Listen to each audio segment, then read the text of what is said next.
Next up is Dr. David Gamm.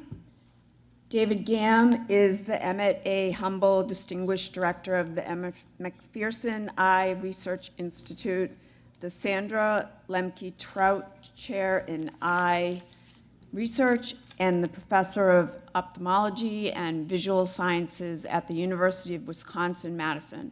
He is also a member of the Weizmann Center Stem Cell Research Program, the UW Stem Cell and Regenerative Medicine Center, the American Society for Clinical Investigation, and the American Institute for Medicine and Biological Engineering. In 2016, he co-founded Opsis Therapeutics, where he currently serves as Chief Scientific Officer. When do you eat and sleep? In his clinical practice, Dr. Gamm diagnoses and manages a wide range of pediatric eye and vision disorders. His research focuses on advancing human pluripotent stem cell technology to generate retinal cell and tissues for use in disease modeling and cell replacement therapies for a wide array of blinding disorders, including Usher syndrome. Let me please welcome Dr. Gamm.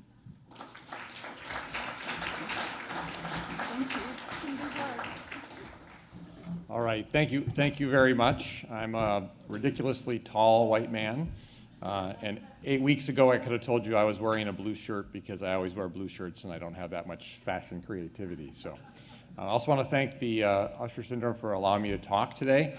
I do a lot of talks to folks in communities that have retinitis pigmentosa and genetic forms of blindness. And this one particularly made me a little nervous because I was told I had to speak at a moderate speed. And I don't think I've ever spoken at a moderate speed, so I will do my best. And if I lose folks or something, just please put up your hands. So, as was mentioned, I'm a pediatric ophthalmologist, so I have a clinical and surgical practice, but most of my time is spent in doing research, and specifically doing stem cell research. I was fortunate to join the faculty at the University of Wisconsin in 2003, and pluripotent stem cells are human pluripotent stem cells, which are the only renewable source of human photoreceptors and retinal pigment epithelium known in the world, were discovered by Jamie Thompson at the University of Wisconsin in the late 90s. So I was able to get involved in this very early on, and I'll talk a little bit more about that today. And so most of my research is focused on stem cells, and first of all, assuring that they're as authentic as they possibly can be. So first of all, just saying something's a stem cell doesn't really mean anything. It's just kind of a fancy term. What does that really mean? Can we make cells and tissues that are genuinely authentic, like the cells and tissues that are in your own eyes? And if we can do that, can we apply that technology to better understand why people go blind due to genetic diseases? Can we model those diseases and test gene therapies, drugs, things like that, so we have a human equivalent that can help us get things to clinical trial? And then ultimately, can we use the cells we make themselves to replace cells that are lost in the course of disease to treat the same disorders? And in that way, we hope to be able to treat people wherever they are on their spectrum of disease, whether they've just been diagnosed, because we can help with diagnosis as well, and I'll talk about that later, whether they're earlier in their disease where they still have sight and we want to preserve that, or whether they're very late in the disease, they've lost those cells that they need to see, and now we have to think of a way to bypass or replace them. What I'm showing you on the screen today, right now, on the left side is a picture of a human retina that we grew in a dish. And this takes about as long as it takes to make a retina in your mom's womb, so it takes a very long time. On the right side is a color picture of something very similar to that shows the rods and the cone photoreceptors that those tiny human retinas make. So without further ado, move on. So what is my mission? What do I do in the laboratory? What does my team do? So first of all, as I mentioned, we want to understand better the basic science of what stem cell biology is, how we harness it to make more and better and more authentic retinal cells and retinal tissues that we can use to advance therapeutics. And then again, if we are successful at that, can we utilize that technology to actually make or advance those therapeutics? So a lot of folks, I'm very fortunate to be towards the end here, so many people have broached a lot of these topics, but I haven't heard anyone talk about the actual structure of the retina. So most folks here probably have some working knowledge of what the retina is, but if you think of the eye like the camera, the retina is the film in the camera, and it's part of the brain. It's made up of brain-type cells called neurons, just like your brain is. And just like if you have a stroke or if you have brain damage, you can't get that back. The brain doesn't regrow. The retina doesn't regrow either. So if you have sustained injury or disease that caused these cells to die, they can't come back on their own. The retina is a relatively simple part of the brain, though, relatively speaking, because it's only have essentially three parts to the circuit. So if you think about it like a three-wire circuit, the first part of that circuit are the photoreceptor cells, and so they detect light. They're arguably the most complex cell type in the entire body. They initiate the cascade that leads to vision. They then pass information on to an intermediate wire called a bipolar cell, which then passes it on to the final wire in the system called a ganglion cell. And that sends its axons or wires all the way back through the optic nerve to the back of the brain. And the brain does the seeing for us. Okay? So if you disrupt that circuit, in this case by causing the photoreceptors to become dysfunctional and ultimately dying, then you turn off the light switch. So what I'm showing now is over time, what happens in a disease like Usher syndrome are those photoreceptors have a glitch in them. And they hang around and they function pretty well, but for reasons we oftentimes don't understand, they eventually lead to the deterioration or loss of those photoreceptor cells. And that happens not globally throughout the entire retina, but actually on the outer portions first, or the rods, and then ultimately to the cones, and you've heard a little about that today. So it's a very dynamic disease. You don't just have a gene defect. You can have 200 different mutations that cause that gene not to work. And that gene may work more in one cell type than another, and it may take a longer time for one person for that cell to become dysfunctional and die than another. So there are a lot of variables to consider, and Dr. Levin mentioned that in his talk about clinical trials and how important that is when considering whether or not you're either eligible for a trial or if you want to participate in a trial, even if you are eligible. So there are two types of renewable sources of photoreceptors that you could have potentially to mimic what we have in our own eyes for testing gene and genome therapies or for cell replacement, only two. There are human embryonic stem cells, originally discovered in the late 90s, as I mentioned, by Dr. Thompson at the University of Wisconsin, and induced pluripotent stem cells, which are taken from little skin samples like Dr. Levin mentioned, or what we prefer to use, blood samples, like you might give for a cholesterol check. So we take a small amount of blood, it's easier to get that, and then we can convert those cell types, those common cell types that we all have, everyone in this room has, and we can convert them genetically to a stem cell that is almost indistinguishable from an embryonic stem cell. Okay? Those are the only two sources. Anybody else who talks about having a stem cell that can make a photoreceptor is really talking about something else. Okay? We use almost exclusively the induced pluripotent stem cell type. And they look not very much. So we grow them in dishes that are about the size of my hand, and we can grow millions of these cells, and they grow in little clusters called colonies. And they don't look like much. They're kind of small, transparent cells, like grape clusters that all grow together. And it's really remarkable, but over time, what they can do, if you can control or harness that wonderful ability of them to produce any cell type in the body, which is great, right? Until they do produce every cell type in the body, which is called a teratoma. So it's not just that they have this capacity, but can we focus that energy to make just what we want them to make? So it can make liver cells, it can make bone, it can make beating heart cells, it can make brain cells. But we don't want to put brain cells or bone cells into somebody's eye. So a lot of what my lab and other labs have done over the years is trying to be able to find ways, cues to get them to do just what we want them to do, and then to eliminate the cell types that we don't want. And so getting a system together to just focus those cells to make, in our case, photoreceptors or retinal tissue has been the focus of much of the work I've done over the past 20 years.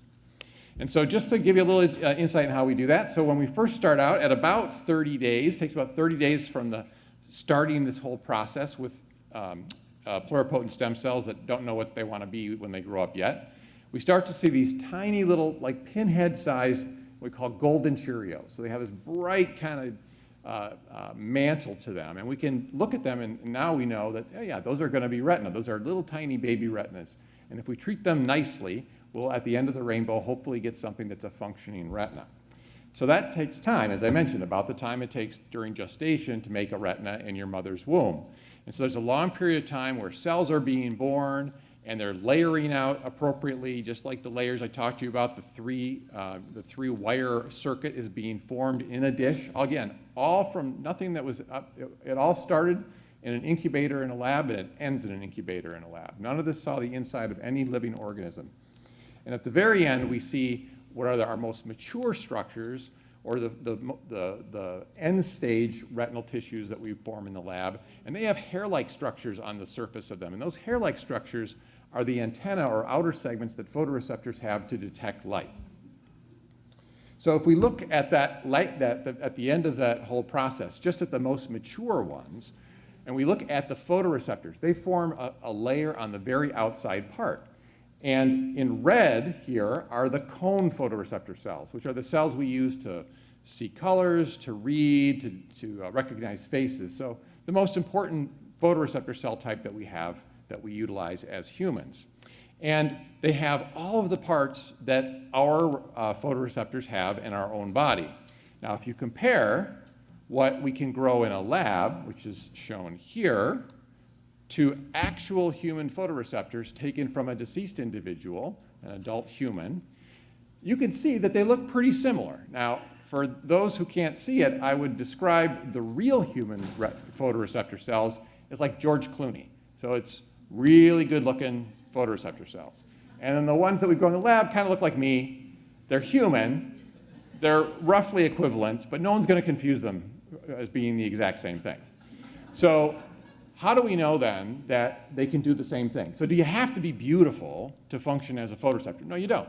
As a matter of fact, folks, when you see people as they progress in their disease, their photoreceptors, before they lose their ability to detect light and before you notice vision loss, they can get pretty gnarly, and yet they still work fairly well.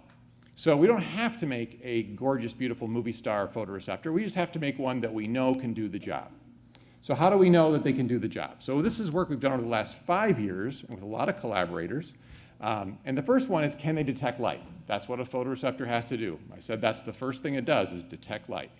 So we showed with another group, Raunik Sinha's lab at the University of Wisconsin, we showed that not only can they detect light, these lab-grown photoreceptors, but they can detect specific wavelengths of light, red, blue, or green. They detect them in a graded fashion with different background luminances of light, and at a speed and a responsivity that can be identical to non-human primates. We compared them to adult monkey retinas, which is very similar to us, and the very center of the retina called the fovea, which is the most important part that we have as primates to see with. And they do have the ability to detect light at the level that we do. Getting them to do that more consistently is something that we're still working on. Second, you heard that photoreceptors need energy. They're the most, pound for pound, most metabolically active cell in the entire body. So they need a lot of juice to do their job. And so we looked very carefully at the mitochondria, the powerhouses of these cells. Can they produce the energy stores necessary to work and to work long term? The answer to that was yes. And then we looked to see, well, if we take them out of these nice little lab-grown retinas, and then, because that's what we're going to have to do if we're going to put it into a patient, can they regrow the wires? Because they don't act in isolation. They have to connect with the next cell down, in this case bipolar cells, which is the second wire in that circuit. And the answer to that was indeed that they could. But you had to pick them at the right stage of their development in order for them to do that optimally. And then lastly, can they make that handshake at the end? So it's not just enough to send your wire down the circuit, it has to find the next wire down and make a communication with that next wire down. And that's what we did most recently last year, showed that that's possible as well too. So all the individual parts, if you're kind of putting a puzzle together about, do these things have the right stuff to do the job we want them to do, it's clicking all the boxes and saying, yeah, we think that it can. All right, I kind of went through all of that already. So now let's switch over from the general discussion to how can we use this technology to help individuals with Usher syndrome. And in many respects, We do this for Usher syndrome, but in other forms of retinitis pigmentosa. And so it's more, and it can be kind of agnostic when it comes to cell replacement therapies. So if we're looking to replace a photoreceptor because it's been lost, it may not matter all that much how you lost it. Maybe it was from Usher syndrome, maybe it was from another type of retinitis pigmentosa, maybe it was from an injury. And so we're looking into all of those things. But we also can use them specifically for individual types of disorders like Usher syndrome. And the first of this is genetic diagnosis. So we've worked with a lot of laboratories, including Eric Pierce's at Harvard, where we've taken families whose children have gone blind for reasons they didn't really understand, and we've grown their children's retinas in our laboratory and then used that to determine what the mutation was that ultimately led to the blindness that that family had. And that's because oftentimes what we're doing when we're looking for genes is we're sampling blood, we're sampling skin, we're not sampling the tissue that's actually affected, which is the retina.